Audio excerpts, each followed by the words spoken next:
Let me take this moment, ladies and gentlemen, to tell you about our upcoming session. And thank you for those phenomenal attention spans, I must say, and applaud you all at the same time as well. Our next session would be about building the sustainable business operations, bringing about those lifestyle changes. This is something which is going to be very, very relatable at the same time. Let me confess to all of you. And this session, ladies and gentlemen, is powered by Bisleri International, our sustainability partner for GBS 2023. Well, ladies and gentlemen, before we actually take this little splurge and deep dive into this session, can I please have all your eyes once again onto the screens for something that we're going to just show to all of you. Can we please have the AV? चलो घर से मिले तू एक बूंद दिल जिंदगी है तू खुशी सी मुस्कान है हर जगह है तू तू डगमग पंख है ऊंची उड़ान है तू सारा जहां है तू जो मंजिल के परे ओ पागल बुलबुले चल बचपन के तले वही तेरा घर मिले इस घर को हम प्यार से रखते हैं Bisleri greener promise Well, I'm sure that strikes a very hearty chord with your hearts, as in we really see and witness and watch out how Bisleri is just going beyond the way, beyond its really, beyond the way of building the circular economy and goes beyond just manufacturing and producing water, supporting sustainability, and also that brings us to discussing this very befitting session.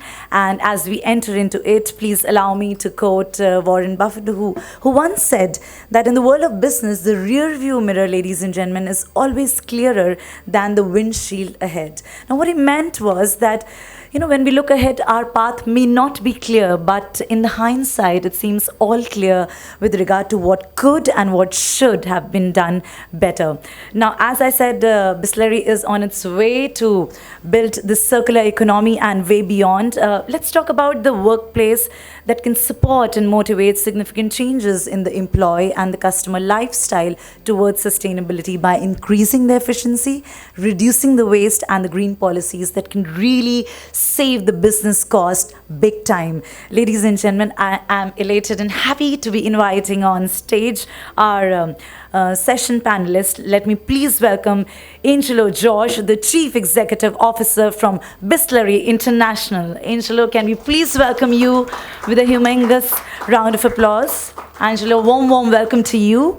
On that note, let's also welcome Atul Bagai, the head United Nations Environment Program, Country Office, India.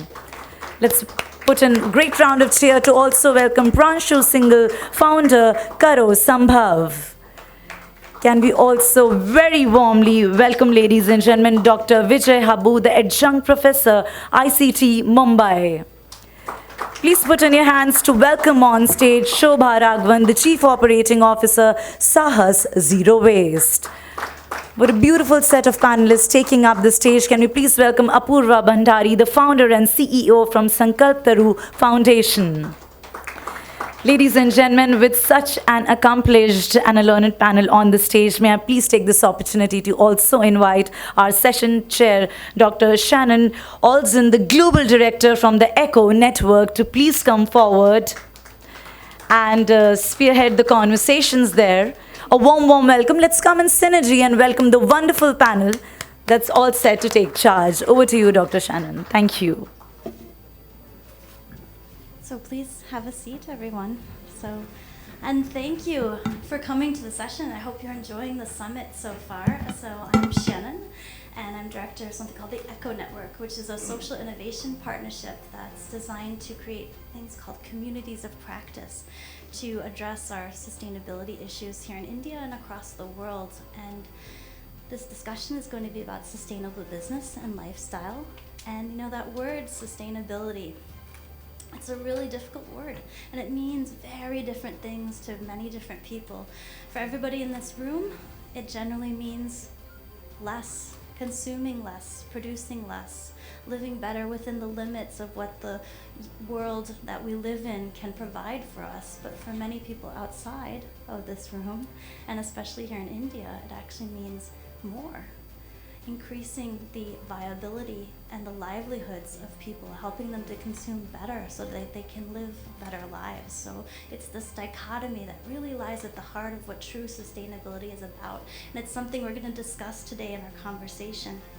And you know, the theme of this summit is about reimagining. And that's exactly what we have to do.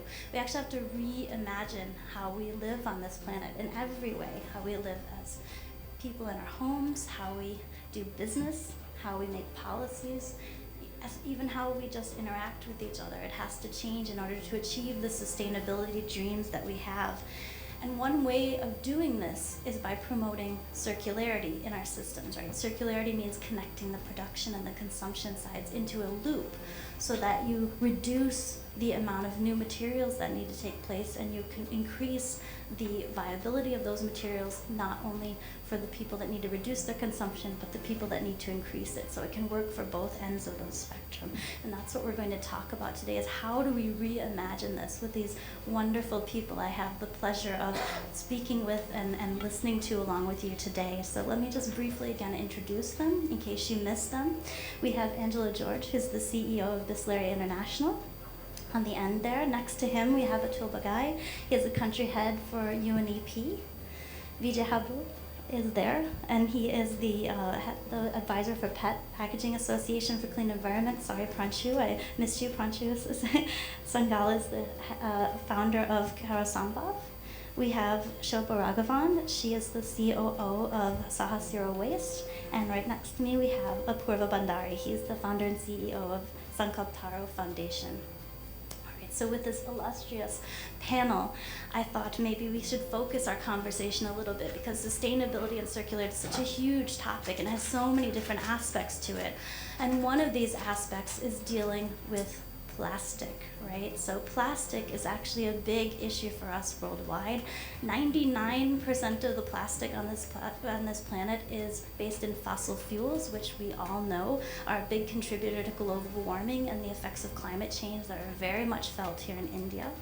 Only 10% of that is actually recycled, right? Which leaves the other 90% just hanging out there in the environment, okay?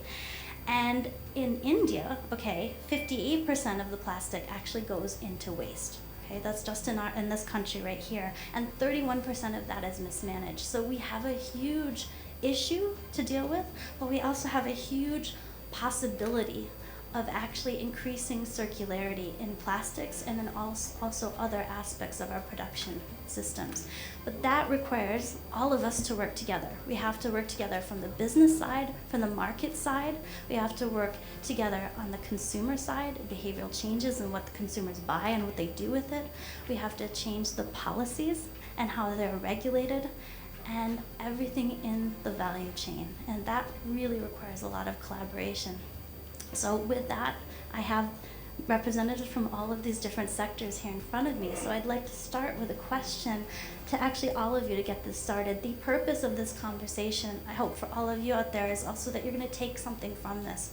I hope that you take something that you can take into your own lives, whatever you're doing, and learn to live a bit more sustainably. So let's start with the challenges we face. I'd like to hear from each of you. What do you feel are the 2 or 3 biggest challenges or barriers that we face to achieving plastic circularity here in India today? Maybe if you don't mind, I'll start with you. You're right next to me. Thank you, Shannon. Hi, everyone.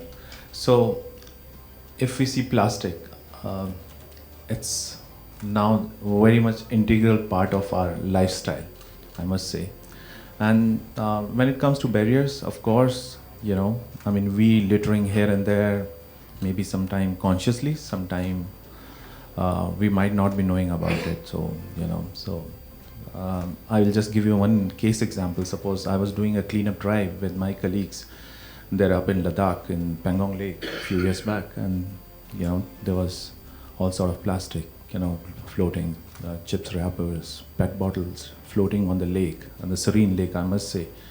While we were cleaning it, we requested few tourists not to litter, but then there was a confrontation, right? So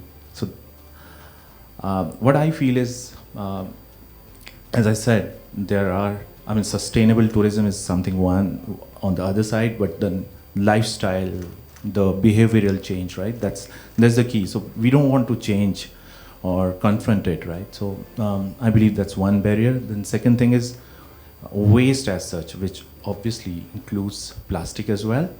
Something we don't want to see in front of us, and we want to hide it. So I believe waste is never treated as a utility. It's typically treated as something which we want to discard and don't want to see. So I believe that's the second thing. There should be there is lack of sensitization among people, individuals, the kind of treasure this waste can become, which can be used for circularity, right? So I believe these two barriers I would want to mention predominantly. Yeah, so I'll highlight a challenge on the generation side and another challenge on the processing side. On the generation side, I think there is mindless consumption, and I think big behavioral changes have to happen on that side, because we're talking fast food and it is creating too much of plastic waste in the market. And this is one problem. Now, if I connect this problem to the processing side, where we are sitting as an organization, all the fast food is creating the boxes, the black and white so-called PP boxes, which are not wanted by the recyclers. Now, today we are in a world where you've boosted development on one side, economy on one side, the other side is not ready to take this plastic. So why is the recycler not interested in taking? Because there is no closed loop, because there is no requirement back for the same black plastic pellets. So unless we have a synchrony between supply and close the loop with the material requirements, we are going to be in a problem where one side excessive consumption is there, the other side there is no treatment of such plastic. So this are two barriers we are really facing. Namaskar, everybody. To my mind, there is a lot of misinformation. That is the biggest challenge to using plastics as a new material. We forget the fact that 2,500 years was the last time a new material came on the earth in terms of glass or paper. Prior to that, natural materials were used. If you take Mahabharat, all the Rath and, Lakshagruha, everything. So materials such as shellac, wood, stones, metals were in use. Synthetic materials like glass, paper came a little later, but even then, that was 500 BC. From that time until now, until 1907 when the first plastic was made, there was no new material. So suddenly here is in our lives, and then from the first discovery until the massive influx into our own lives, it happened in about 1950s, 60s, thereabouts. So plastics in the form that we use them with us are only for about 60, 70 years. So no new material has entered into mankind's life this rapidly and in this scale. So this sudden influx of a new material in our life, in mankind's life, is causing this kind of turbulence where we have not been able to equilibrate its use and its disposal methods. For example, metals, we know how to use them, we know how to alloy them, we know how to, after the use, how to dispose them, how to extract value out of them. Even with newspapers, we know how to extract value out of it. We reuse it, multi-purpose it, sometimes unhygienically so, but we still use paper to the maximum. That kind of ability and intuition has not seeped into the minds of mankind because plastics have entered so rapidly into our lives. And this is causing the turbulence. One of the turbulence is misinformation. Not many of us know that there are different kinds of plastics. This chashma is plastic. We use the same word plastic. Ballpoint pen is plastic. Panni bag is plastic. For everything we use the word plastic.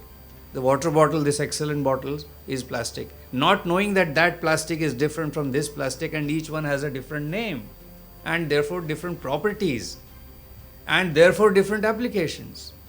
You use this wonder material called PET for packing water because it has brilliant properties. You can't use some other plastic to pack these bottles. So this kind of basic, for example, you don't go to DMart and say, can you give me a metal plate? You say, give me a steel plate. You don't go to a jeweler shop and say, give me a metal ring. You say, give me a gold ring. So when it comes to metals, we know their names and their properties. But when it comes to plastics, we don't know the distinction. And therefore, there is a lot of misinformation that is there. And therefore, a lot of how to use it is also being hindered. For the moment, I'll stop here. Thank you. Yeah. Hi, greetings everyone. So I look at two things here. One is collection channels. Do we really have collection channels to make it work? And while there is, if you look at the last decade or so, especially the last 5 years, there's a massive change globally in the conversation on how do we set up circular economy, how do we create systems. But that has still not converted into real action. And that's a big gap from my point of view. The collection channels, especially in difficult terrains, I mean, if we especially talk of materials like PET, HDPE, they are not really problems in urban areas because a big chunk of it is being picked. But in difficult terrains, it's almost impossible to collect those materials like what you mentioned. And that ends up being a nightmare. And any collection channel has to provide two things. One is ease of participation. If I'm an individual, I know it is easy for me to participate. If the channel is not providing it, is not going to happen. We have so much retail to distribute, but that retail is absent for collection. So ease is a big question mark. The second part which I see is on the trust. So a lot of time people do not participate in collection systems even if it exists because they don't trust it. हमने अलग करा लेकिन वहाँ मिला दिया. It's a very, very common problem that we all see.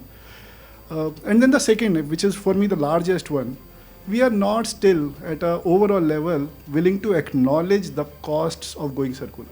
It costs, and we need to realize that it will cost. We are talking a lot, but we are not converting it into real value, that this is the money that needs to be put on the table for it to work. What's the cost of putting a collection system? And one of the things, that we have been trying to do in Karo Sambhav is figuring out what are these costs of going circular for different materials, for different types of wastes. And these are, honestly speaking, petty numbers. We are talking of very small increase in the average selling price of a product if we have to fund all this system. And this is not just a problem of India. We are finding this challenge globally. And for me, these two remain as the biggest issues. Thank you. I think the previous speakers have touched upon some very critical issues, and I think as audience you would have also understood how challenges are looked upon by various sectors. We have people from the civil society here, we have people from the industry, and the way challenges are highlighted will also show from where they are coming. And I from a UNEP perspective, wanted to highlight that plastic is not the problem. Meaning, and I'm sure Habbu Sahab will be very happy to hear this. The issue is, I think, what the other speakers have been talking about, the mindset or the behavioral instincts that we have. To a certain extent, plastic is a problem, but as Habbu Sahab was saying, it's so critical to our existence now. If you're looking at a health perspective or if you're looking at a ease of life kind of a perspective. But the litter that we all do on a daily basis is what is creating the problem. And I think at a household level, if we can boost an approach towards segregation, that could be a big step. So that certainly is a big challenge because it's not happening. Though of course, meaning if you look at European countries, they are doing segregation at a household level, but then they still have a lot of challenges of people not doing it actually and then creating a problem at the collection point. I think the second very important point is, and that the industry needs to also look at, meaning while you can talk about the advantages of plastics and everything, I think what we really need to do is how can we, as Shannon was saying, how can we consume less? And that's an issue with each and every individual. And how can we produce less? Can we have a system where we don't have to produce so many things to satisfy the large population? Can we bring down our consumption to a level where we are able to maintain the earth's resources in the form that they should be maintained? I was seeing a TED talk, I'm sure everyone must have seen, about a European girl who did a TED talk on showing how she has reduced her plastic consumption. And she had a small bar of, a small jam container, and it had a few plastic wrappers inside that. And she said that was her plastic consumption in 2 years. And it was an amazing talk. I'm not saying each one of us can do that, because when she explained what she had to do, it was difficult. Meaning the way she was looking at a toothbrush or toothpaste or making her own toothpaste and things like this. It's going to be extremely difficult. But I think each one of us can certainly take steps of reducing our consumption of materials that are harmful to the nature. And if that can be done, I think the barriers will move away. I think most speakers have covered the aspects, but something from the industry, with the way we look at it, any solution that we put in needs to be relevant in the context of our population and the consumers who are extremely value conscious, and it needs to be affordable. Now the two challenges in India really is not about plastic, but about the way the plastic is disposed. Now, to me, it's about lack of understanding about the value of used plastic, which is leading to the bad ways of disposal, throwing it away. And the second big challenge which I find working with our own programs and also with other recyclers is the fact that our collection systems and technology for reprocessing this entire mixed waste is still at a very nascent stage. And that's something for us to really look at in the future. And the third one I would put also is that there are laws and regulations related to handling plastic, but the quality of enforcement leaves it quite open even for the industry or for the consumers.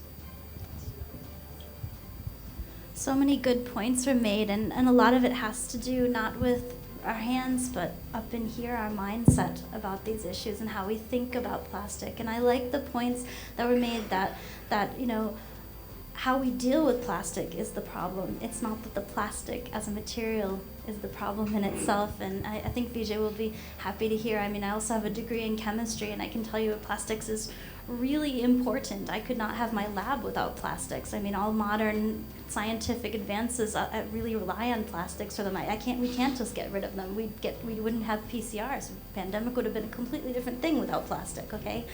So plastics is not necessarily the problem, but the waste is a problem. My lab also works on plastic pollution, and we work with microplastics, which is what happens to plastic when it gets into the ocean or water or land or even the air. It breaks down over time, and it has lots of effects on our environment. And most of that is from packaging, plastic packaging. Most of the types of plastic you mentioned, there's so many different types. You mentioned there's so many different types of plastic, and you did as well. But a lot of it is really plastic packaging that we're finding is getting into things like our coastal waters. So I want to throw this question back to you, Vijay. So, you know, the idea of plastics, and you work a lot with PACE and PET and packaging plastics as well. So is the issue that we have not been able to achieve an effective closed loop? Are we limited in the science and technology available for that? Or do we have all the science and technology, all the innovations there, and it's just not being implemented? What exactly is the issue that's keeping us from achieving more circularity with our different types of plastic? Is it okay if I take more than 2 minutes or 3 minutes thereabouts? You can take, you have to apologize to them, not to me. Because there are different plastics, it's difficult to give one generic answer to this question. Each plastic has a different set of, each plastic has a different chemistry. Let's begin with that. Just like brass has a different chemistry than copper is different to bronze in metals, they have different components. Similarly, plastics, there are different plastics. For example, this PET bottles that you see on your tables is made of a plastic which is called PET, polyethylene terephthalate, which has a different chemistry altogether than a carry bag, which is a different chemistry altogether than this plastic that I'm wearing on my ears. Therefore, once you collect it, how you deal with it will be different for different plastics. Also, what complicates the problem in plastics is something which is in the format, meaning the same plastic can be cast into different formats. For example, this PET bottle is called a rigid plastic. Rigid, as the name, no rocket science, it's rigid, you can pick it up. In contrast, the same PET can be converted into films, which go as a part of your multi-layer packaging. Now, these are easy to collect and therefore easy to process. In the films of the same polymer, once collected, they are easy to process, but collection becomes a problem. Therefore, sticking to one PET, because that's what at least the theme is, once collected for PET, because it has been an eminently recyclable polymer, the jacket that I'm wearing, and even I'm looking smart in this, the same black version of Modi jacket is made out of recycled PET. So once collected, that PET can be upcycled into fibers, textile fibers, ropes, bands, a lot of things, and back into bottles for that there are technologies well in place. Newer technologies are getting developed, but they are primarily focused on these kinds of polymers, which are separate kind of polymers. For mass polymers, such as the examples that you gave about chocolate wrappers or toffee wrappers, they are made of not one polymer, but several polymers. That makes it hard for them to recycle. Also, because they are flimsy and pliable, it also becomes difficult to pick it up. Collection is a problem. Once collected, even those multi-layer plastics, there are technologies that are being developed and emerging that can also handle that. And that, in fact, is a new business area where newer technologies, entrepreneurship is coming. So therefore, plastics as a material, once that knowledge comes that what plastic am I handling, once that is made aware, and once this habit gets into the minds, just like newspapers we don't throw away. In the Indian psyche, socio-economic structure, we don't throw anything away. We sell it. We collect all the newspapers and sell it towards the end of the month. That kind of habits, I don't know why. And here I would fault industry as well. They haven't kind of pumped in enough awareness campaigns to say, wait a minute, you guys can sell the plastic. You can get value out of it. Essentially, what I'm saying is, once collected, plastics can be recycled. Largely, most of the plastics can be recycled.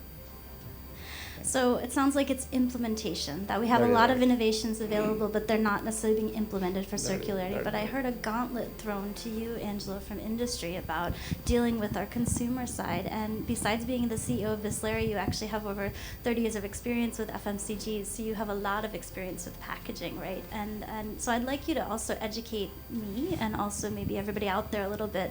So Bisleri prides itself on being plastics neutral, okay? So first of all, can you tell me the difference between what is being plastics neutral and being plastics circular? And kind of as an addendum to that question, also then can you start to tell us what can we do as an industrial level, but also at the consumer level, talking about behavioral change to encourage more plastic circularity in India, but also I think in the world as well. I think when we're talking about plastic neutrality, it's really about offsetting that environmental impact of used plastic by collecting back an equivalent quantity and sending it for recycling. So the focus is really about the accountability for containing the scale of the problem. Now when you're talking about plastic circularity, it's about building those closed loop systems which are collecting, recycling, and reintroducing it back into the consumption cycle. So the focus is really about value adding and repurposing the plastic for further consumption and extending its life. Now, let me elaborate this using our own examples maybe. I mean, most of you are familiar with Bisleri, but one of the most trusted brands in India with over 5 decades. And sustainability has been kind of part of our core values since inception. we don't use any material, packaging material in our company which is not 100% recyclable. In fact, even for water processing, we don't use chlorine, we use only ozone at all stages of purification, and we're the only guys doing it in the country. Our chairman was in fact one of the first to import a plastic recycling machine in the 90s, when nobody has even spoken about plastic recycling, and we are quite passionate about it. I mean, if I look at last year, we managed through design engineering to bring down our plastic consumption by almost 10%. That's about 6,000 metric tons of carbon footprint. We are focusing on reusable containers, and that business of reusable containers to reduce virgin plastic consumption is almost 30% of our business today. And in fact, we were one of the first FMCG companies in this country to become plastic neutral, that we actually collect more plastic than we have put into the market. Now, when you're talking about plastic circularity, I think there are three aspects to it. One is about disposal. Second is about segregation and collection mechanisms. And the third, to my mind, is about value adding and repurposing this plastic so that it will go into the loop again. I mean, when we looked at it, we said we need to start doing this. And all the uniforms in Bisleri are made out of recycled PET bottles. We work with vendors to convert the PET and any other plastic into value-added products like bags, shoes, apparels, and even those benches which you saw in that film out there. But I believe that the larger impact can be created. The bigger impact really is about bringing that mindset change in consumers and people at large. We have a program called Bottles for Change, and it is about creating awareness in people about the value of used plastic. Dr. Habbu spoke about newspapers. That's 8 rupees a kilo, and we keep it religiously. PET bottles are 15 rupees a kilo, and we throw it away. We aren't aware about it. Now, we educate people to clean it and segregate it, and we also provide enabling mechanism to send it directly for recycling so that plastic doesn't end up in landfills. We have this program now in about 7 cities, and I think over the few years we have touched about 600,000 people as an organization. About 3,500 housing societies, I think some of the largest corporates, I think we have about 700 or 800 corporates, some of the largest educational institutions in the country. No plastic to landfill campus is what we partner with them, and some of the hotels and restaurants. So I think there's a lot of it happening in terms of trying to get circularity in plastics, because we believe as an organization, when we are talking about a business, we have an accountability towards it. In fact, we have just released our sustainability report a couple of days ago, where we have set ambitious targets even for the next few years ahead. Now, Shannon, coming to your second question, which is about what should industry do and what should consumers do? I mean, to my mind, there's an equal accountability of consumers. From an industry standpoint, like what we have done in terms of design engineering to cut down the plastic consumption, I think there's a lot that can happen in terms of innovations. To me, it's about even harmonizing the kind of plastic we use so that there is recyclability kind of improves. So move away from the not so easily collectible, not so easily reprocessable plastic to more easily collectible and reprocessable. Obviously, there's a cost, but I think there's a long-term benefit which will accrue with that. Secondly, I believe there's also a lot of innovation possible from the industry on repurposing or value-added products which can be developed, because I think finally everything is market-driven.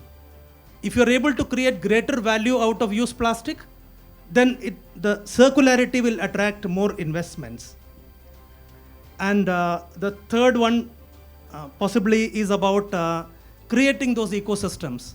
I think as organizations, if we can work together, we can build and create those ecosystems. In fact, a couple of years ago, we got together under the aegis of PACE and put together a tech-enabled aggregator, and Pranshu has been spearheading that initiative. So beyond competition, there is a common cause which we can create. And obviously, there is an accountability factor that you have put in so much plastic, you need to be accountable for ensuring it is picked back and recycled.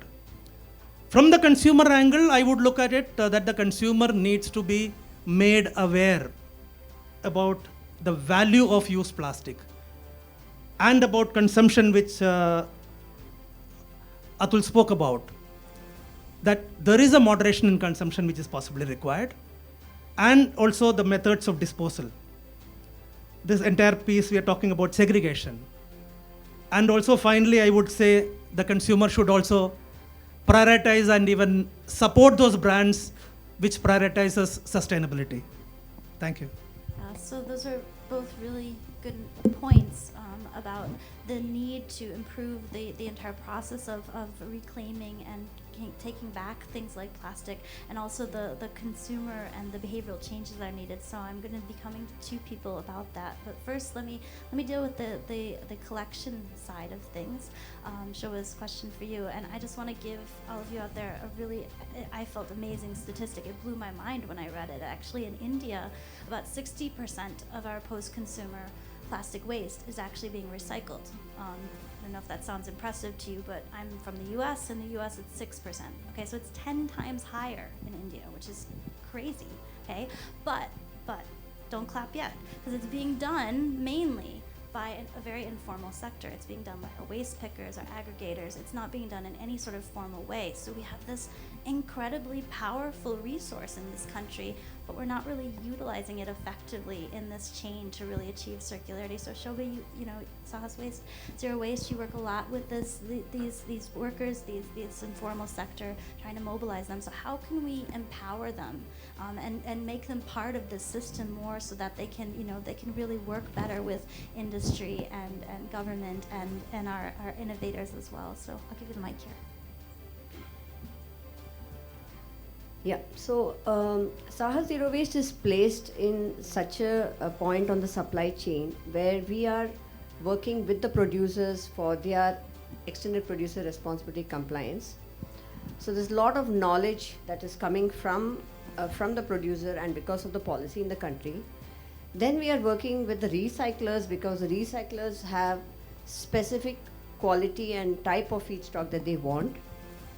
Then you have on the collection side, you have the informal sector, which is actually giving us the material which has to be channelized to the recycler for the producer's responsibility fulfillment. So we are sitting in that position, which is good, but is equally challenging, right? And what have we done so far, and how have we enabled the informal sector? First, I mean, we've had a lot of challenges, we've had a lot of failures, we had some successes, but we've evolved over time because the system is dynamically changing, and we have evolved various models over time. And one thing that's core to all the models is how do we build a fair trade, sustainable and socially inclusive system. That has been the core to all our models, and there's been swings in how we have come out with these models. Now, during this process, we realized that there are some key dimensions, key parameters that we had touched that we will continue to touch, and it's just, I think, core to the entire problem of integrating informal sector. So one is, how do we work so closely with the informal sector and directly with them? Because working directly with them and building that trust and relationship with them will make them feel confident that we are not here as competition, rather we are here to collaborate and use their expertise and their bandwidth to help this plastics circularity. So building the trust and engaging is primary, and working directly is very, very core. Second thing is, we need to work, we need to build their capacities and train them on what type of material does the market want. The producer wants, now the rules have changed just few months back. Now the responsibility is moved from multi-layer plastic to non-multi-layered plastic. That means you go back to the collection side and say you need to collect these types of plastic. Give them the training on that, and give them training even on quality, because quality is so important while we give the feedstock to the recycler. So that engaging from an awareness point is very important. Thirdly, we have to show that we are going to be partners for a long time. We are not here just to give, just because EPR is here or just because there's an opportunity here. We are serious players in the market, and giving them the reassurance that we will build you. Today you are doing 100 tons a month, we'll take you to 200 tons and 300 tons. That means you will grow as the plastic problem and circularity of the country is expected to grow. So you will grow along with this entire ecosystem, and the reliability of the partners in the different supply chain is what we need to keep reassuring. Now, the EHS part of the entire thing, the environment, health and safety. Now we have to, as much as plastic is recyclable and we work on the collection system, we realize that these informal workers are not actually working in a very healthy environment. So even if we give them protective gear and we get funds from the producers to support the protection part, but there is so much reluctance from them. They will just shoot it down because they're not used to it. It's also very uncomfortable because they work in under the sky in open. But we need to keep insisting because they've never worked with it. They can't take the change, but we'll have to keep insisting because it's for the good of the society. And another important point to work on is data and traceability, which they've run away from. They will never want to be traceable. They will never give their data. So we need to build that, enable that system with proper tools, easy. I think a lot of them have got smartphones now, so make simple apps that so that they don't feel that they're overwhelming them with some high funder tech, but make it simple, but that will help in the traceability. So EHS and data traceability are some things that they will run away from. So these are the important dimensions, and over and above all of this is the economics, the economic incentive that we need to give, because if they don't see that, they are not going to come into our supply chain. So all of these dimensions we have worked and we continue to work, and I think are core to the to work with informal sector integration. And importantly, how we have been able to source EPR funds, because formalization means more cost. Like what Pranshu said, it is going to, the recovery from the material recycling is definitely lesser than the cost involved. So EPR funds do support in that, so we help them with these gap funding so that we can help this happen successful. Also, we realize that in the informal sector, there is so much youth and so much entrepreneurial tendencies, that how do we make micro entrepreneurs from these people? How do we give them an opportunity to build infrastructure like us? So we are also able to talk to brands and get infrastructure support, build facilities for them, and also handhold them for 1 to 2 years till they understand the business model. So our business model is also open source, run it with them.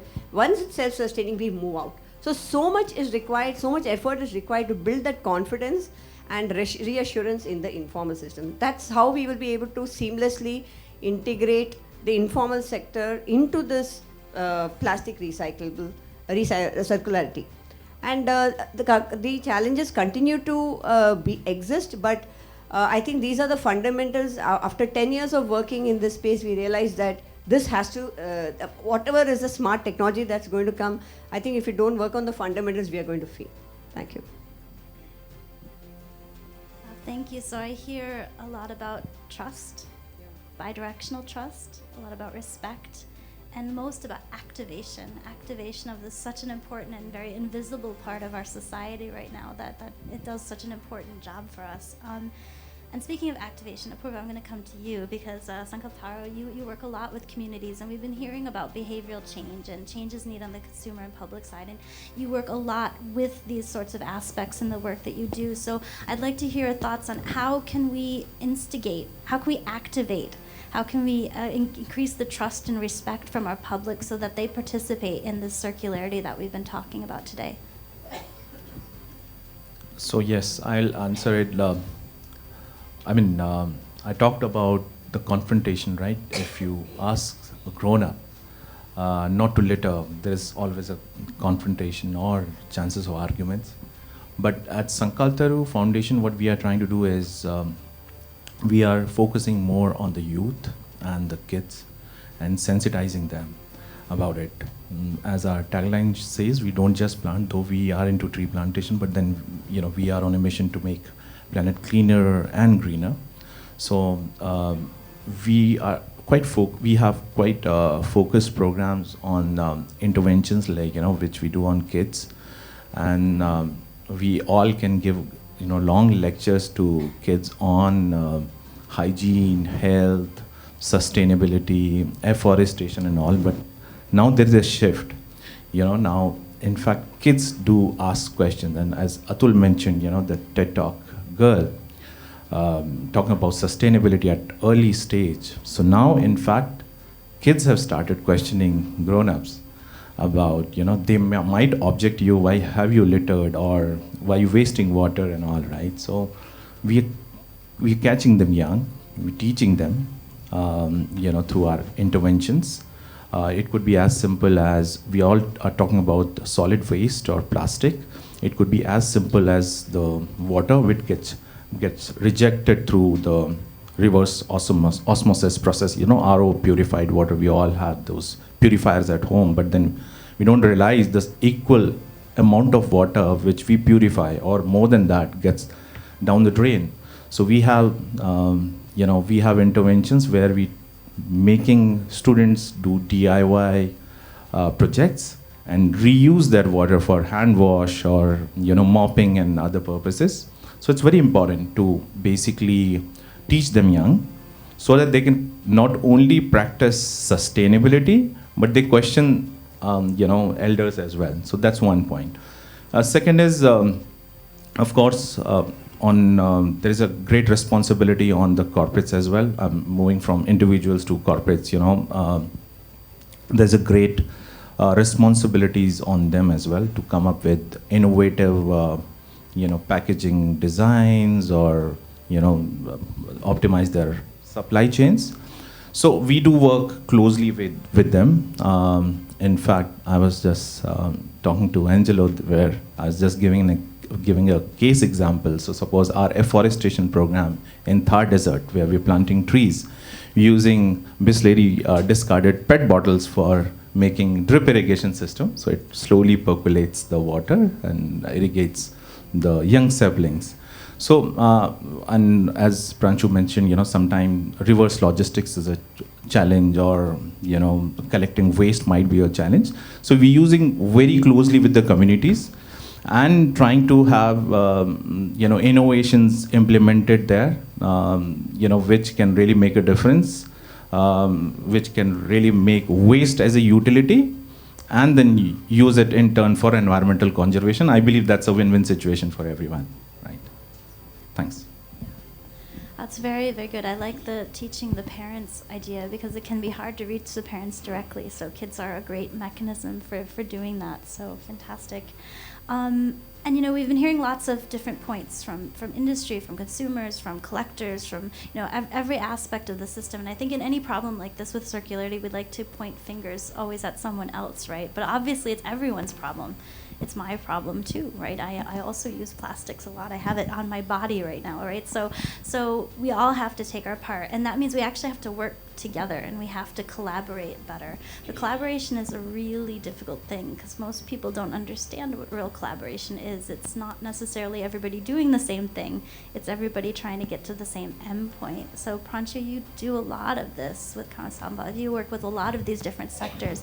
So I want to come to you for this question. How do we, after hearing all of these different beautiful points we've heard from all the panelists so far, how do we start to get people to work better together, to truly collaborate, to have that same common end goal of achieving circularity? So one of the challenges that I find, and this is not just for plastics, I'll say circularity across, and not just India, globally. Circularity still doesn't have an industry status. There are no known frameworks, no known standards, no known ways of working, no common ways of accounting the costs, no common ways of declaration, and that is causing a huge challenge. One of the biggest works that Sambhav is trying to do is how do we bring in a common language where we can all talk and we all understand the same thing. Let me take a misnomer. All of us call waste is wealth. This one concept has created so much challenge in India because any municipality understands that, okay, if I issue a contract, there is so much money to be made, whereas if it has to be done properly, it's a cost, it's a cost, it's a cost. That, I mean, and us and Saahas, and many other organizations, we keep on discussing how much challenge this one concept that waste has so much wealth has created. Yes, it has wealth or it has some money, but that money is today being created because you are using very poor quality systems. The kind of social challenges which exist in the sector, the kind of child labor problems that we have, we all see it. We live it every day. But what are we doing about it? And, while one can say, okay, there is a great system that we have put in, but what's the definition of great system? Sorry. If it is all leaky, if it is all, laden with social issues, environmental issues, and that's the big issue. So, the collaborative models that you are talking, I think fundamentally, and there is also, again, what I see, not just in India, so a lot of things that I'm saying is, not just India, is lack of trust in this whole space.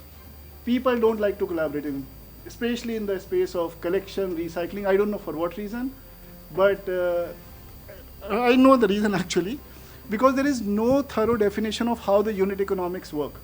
If people understand this is the value, and Dr. Habbu alluded to this in the beginning, what's the material value, how much do I gain, how much is left for the next person, then you align a sector where different players come and, okay, this is my part, this is your part, and you can have a very clear collaborative model.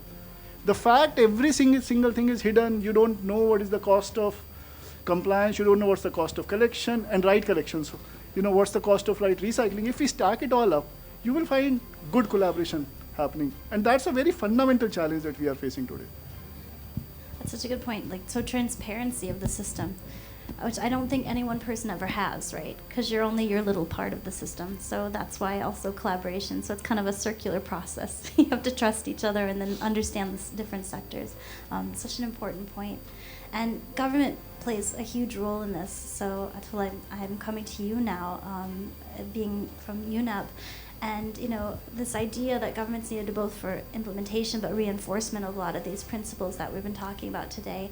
And I want to take it back to an example that from my childhood. So when I was growing up, actually everybody was not worried about plastic yet, not anyways, at least they didn't talk about it, but I heard a lot about the ozone layer when I was growing up in the US. I heard that there was this big hole in the ozone layer and I'm super white, right? Like I was gonna die from radiation by the time I was 25, and because of a lot of awareness, I grew up working on a farm, I'm from a very small town, I knew about it. I knew about these things called chlorofluorocarbons, and I knew they were bad, and I knew what things had them and what to avoid. Even as a child, I wasn't aware of this. So this was a tremendous awareness program. Also, there's global policies, and you were part of this with the UN ozone, also with MOFCC, you were part of some ozone cells. So I want to know, how can we do this with plastic circularity? How can we create this sort of movement where a little girl in upstate New York knows about it, and a child in anywhere in India knows about it, and they can do something about it? Yeah, you've raised a very valid point. Montreal Protocol certainly is considered as the most successful international multilateral environmental agreement. There's no doubt about it. I've been associated with it for almost 20 years at a national level, regional and global level. But I would like to highlight that when it started, when the science brought in that fact that chlorofluorocarbons are harmful for the ozone layer, there was a lot of skepticism. There's no doubt about it. It took almost 20 years, 25 years for people and governments to understand that this is a problem. And that is when the precautionary principle of environmental governance was brought in, that even though the science is still not confirming this linkage, we should do something about it. And that was a very important aspect that happened. And the industry was not willing to look at it at that time. There were a lot of protests by the civil society organizations against the science that was coming in, what we see now with the climate change. But it was one photograph which came out from the NASA in a British tabloid the front page of the first image of a ozone hole. And that was what really brought the focus on this. So media has a very important role to play this in environmental mitigation. And it was that time that Margaret Thatcher, who was the Prime Minister, brought together the countries, and there was ad hoc committees formed. In 85, the convention was signed, and 87, the protocol was signed. And it is, when you are talking of collaboration, it is one environmental agreement which basically works on collaboration. All stakeholders are part of it, the governments, the civil society, the industry. They're not isolated. Industry is not thrown out that, government say that industry, we don't want to work with the industry. So, and technology providers. The second very important aspect of its success is that there was money put on the table. That is something that's not happening with a lot of other environmental agreements. So the developing countries agreed that they will put money for changing the technology and give that money to the developing countries. And then third, a good national level and international level institutional arrangements were made in terms of how it will be implemented, and there were agreed targets for each and every year. And it started in 1987 and is still going on till 2040 when it will finish. There are annual targets for all countries, and they are complied with, they are monitored. There is a system of monitoring, there is a system of compliance. So can we have this whole system for plastics is the issue. In the Montreal Protocol from 1987, when the fund was established till, let's say, today, 2023, about $6 billion has been given as aid or as a grant to developing countries and for institutional systems. That's not a huge amount of money for the kind of change it has brought in. Right now, there are negotiations going on for the plastics. There is negotiating committee that has been set up. It has already met once a couple of months back in Uruguay. The next meeting is going to take place in May.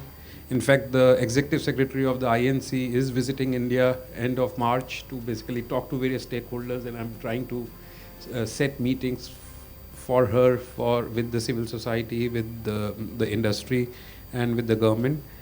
The negotiations are very tough, like they were with the Montreal Protocol in the beginning and are with the climate change right now. There are different kind of opinions, but India has taken a leadership role. In fact, it was India's Prime Minister's announcement of single-use plastic in 2018 that triggered this whole debate on plastics globally. And after that announcement that was made on the World Environment Day, there were 60 or 65 countries that followed suit and made their announcements in terms of how to phase out plastics or single-use plastic. Then in the United Nations Environment Assembly, there was a resolution that India steered on plastics along with Norway. And now it has led to an international negotiating committee setting up, and those negotiations are going on. And they are looking at Montreal Protocol model to see what they can draw from that and see if the plastic treaty will be legal. It should be completed, the process will be completed hopefully by February 24, that's what the decision says. But I think by end of 24, there will be an international agreement, a legal agreement on plastics for all the countries of the world. And hopefully there will be targets set for industry, for governments, for individuals, in terms of phasing it out. So I think you've heard from everyone that there's a lot of ways that we can go forward. I think all of us are here on stage because we all want this to happen, everything we've said, and it requires all of you out there as well to take part in this. So I think that by working together, by increasing our trust in each other and respect for all of our different roles to play, that this can happen. And I really want to thank you, panelists, for being with me, for teaching me so much today. It was an honor to listen to you. Thank you so much.